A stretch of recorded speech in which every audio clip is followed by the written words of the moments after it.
여러분 사순절 묵상 잘 하고 계시리라 믿습니다. 오늘 세 번째 주입니다.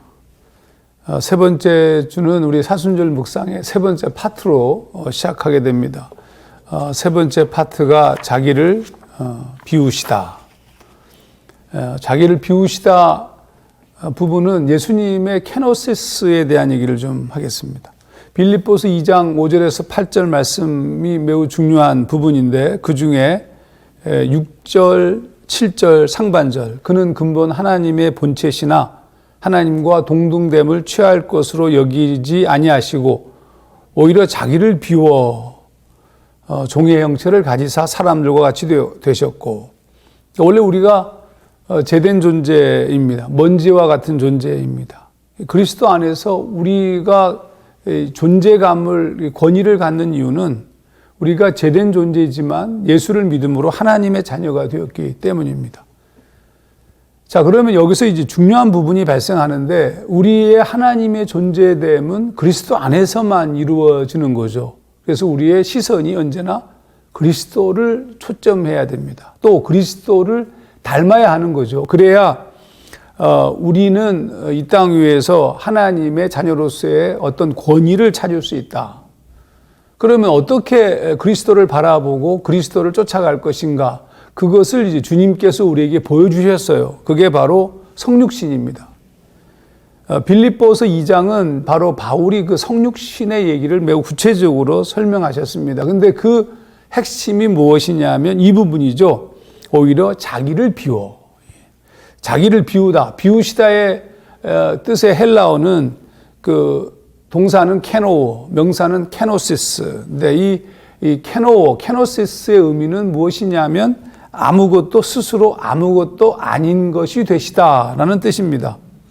Made himself nothing. 아무것도 아닌 것이 되시다. 스스로 자신을 제한하시고 인간의 모습으로 아무것도 아닌 존재로 우리 가운데 찾아오셔서 죽으시고 십자가에서 죽으심으로 완성시키신 거죠.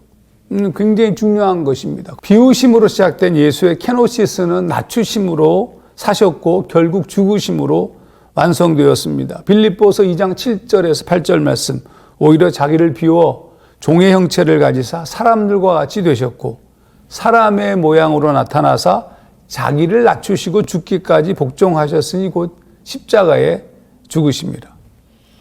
그러므로 우리가 이 사순절을 지나면서 쫓아야 할 삶의 방법이 바로 예수의 케노시스다. 사실 우리 한국교회의 문제점은 이 예수의 케노시스를 놓쳤어요. 주님께서 우리에게 허락하신 마태복음 28장의 지상명령을 강조하는 것은 문제가 없었는데 지상명령을 강조하기 전에 먼저 주님께서 가르치신 제자도 명령을 쫓았어야 됐어요. 그게 시작이거든요. 그게 케노시스의 핵심입니다. 누가복음 9장 23절에 아무든지 나를 따라오려거든 자기를 부인하고 날마다 자기 십자가를 지고 나를 따를 것이니라. 여기서 이 자기를 부인하는 것, 거기에 핵심이 바로 예수님이 보여주신 케노시스와 매우 밀접한 관계가 있죠.